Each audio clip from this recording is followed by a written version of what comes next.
Welcome to our watercolor journey. Today we're going to do this vignette-style spontaneous painting. The materials I used will be listed on this paper, and then it will also be in the description list.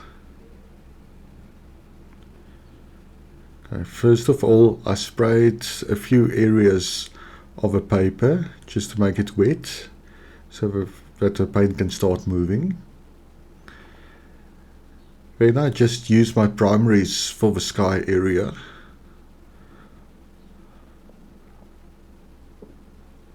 And then I'm going in with a yellow there at the bottom, and you can see how that yellow is pushing around that color. Then I'm starting with my olive green, and now I'm going to start playing around with the colors. As you can see, these spray bottles really make the paper really wet. It's those bottles that I use in the salon, and they work really beautifully.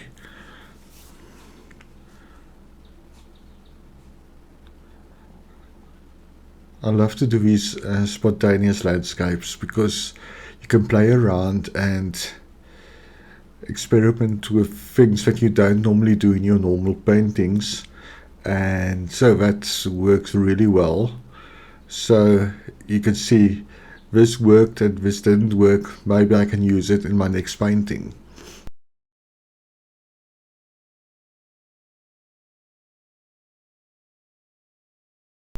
I'm also using my paper flat once again, and I'm just going to tilt the paper so that that extra moisture just dissolves into the rest of the painting.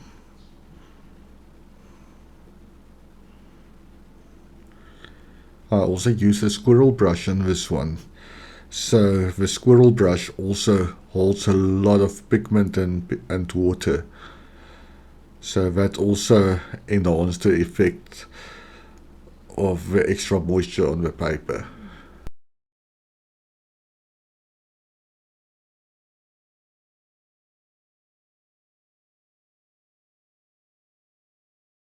It's always fun to see those colors when you dab it in, what they do, how they spread.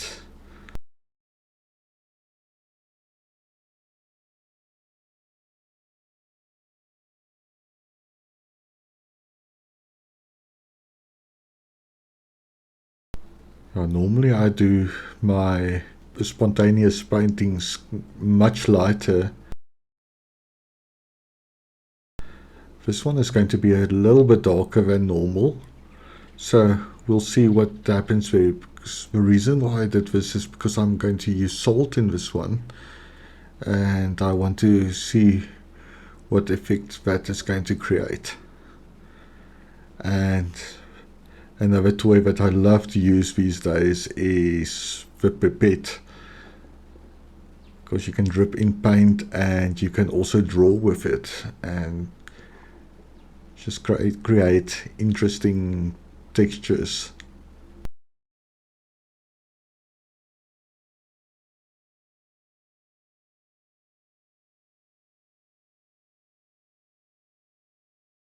I think at the end it's going to be another little tree landscape,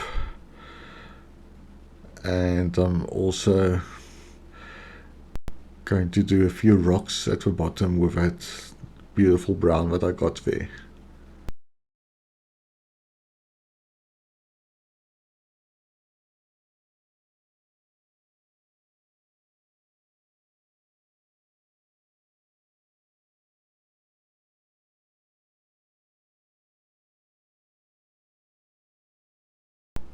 You can see all those little lines that I created there at the bottom.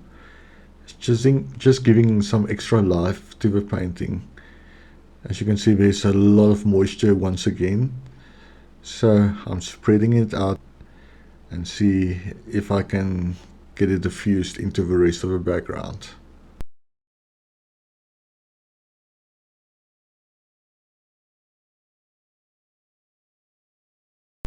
Now I'm going to use the salt, and let's see what happens there.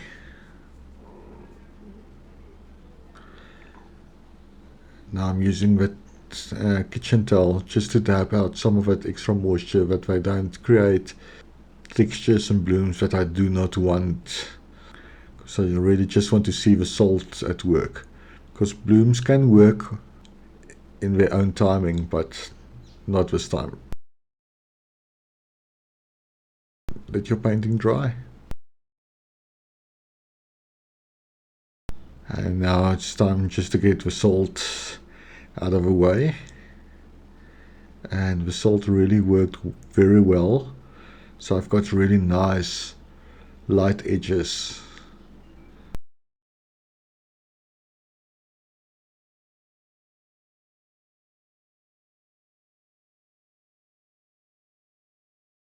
I think that sky creates quite a bit of interest in contrast with a green at the bottom.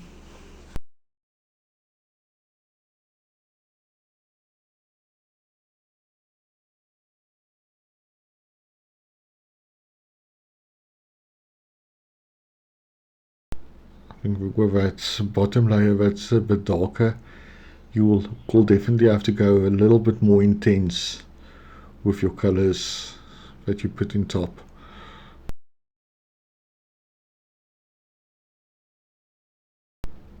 Now you just do those random marks and making your little trees and play around with a few textures there and see what they create.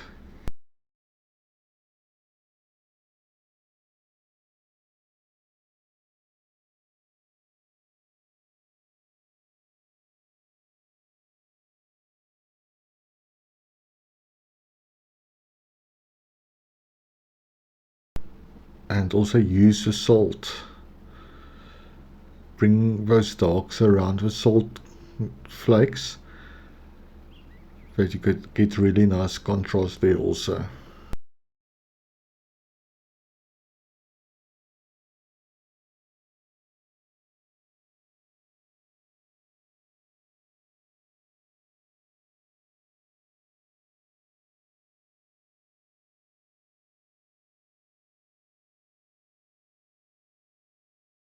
Now this triangular brush from silver is also quite interesting to work, because it depends on the angle that you use it in, and it gives you completely different shapes when you paint with it. It's a brush that I do not normally use, so I decided today to play around a little bit with it.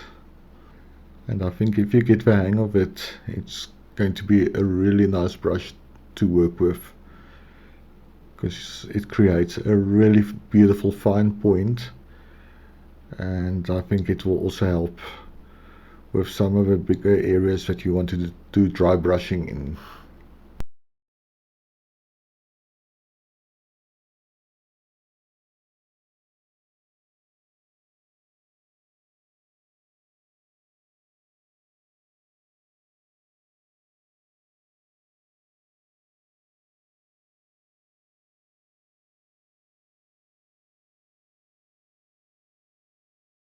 Here I'm using that salt area again, just to bring in that dark with a light around it.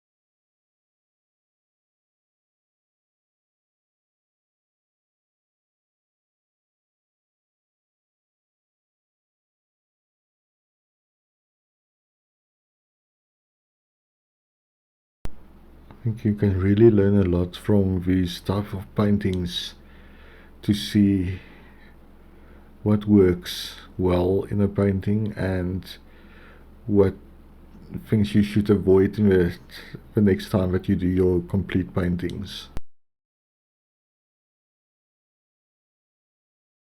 And even if you do this, remember to create your connections, because you do not want individual areas that doesn't work together.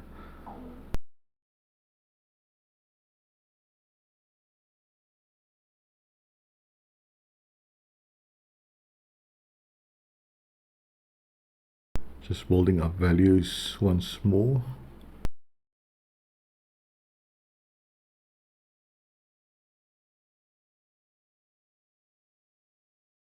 I think it really gives a nice idea for a little slope, mountain slope, or a little hill with all the trees and things that's growing out, and now with the rocks that I'm just creating there.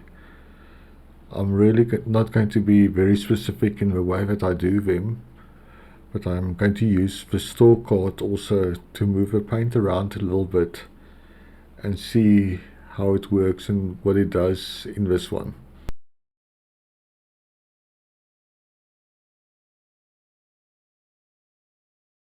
And always a little splatting never hurts to create a little bit more texture.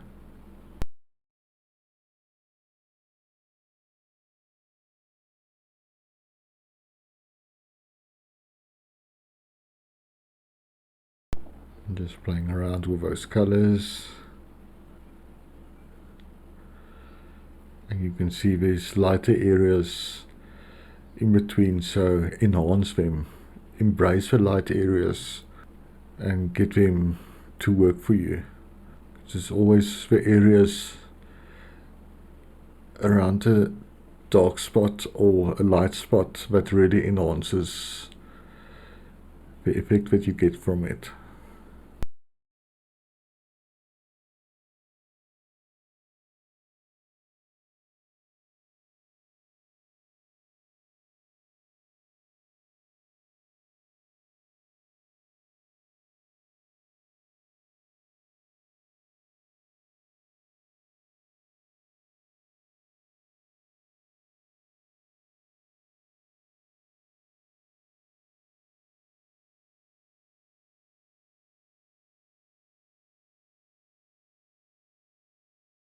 So I'm just using that store card and scratching in a little bit, a few marks.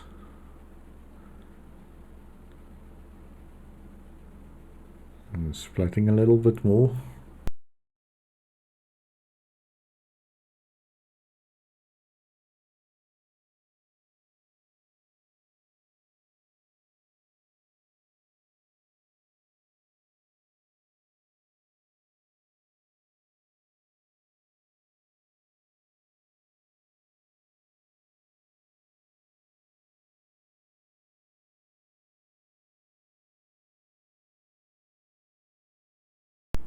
And always remember, as soon as things start to fade back a little too much, just enhance those colors.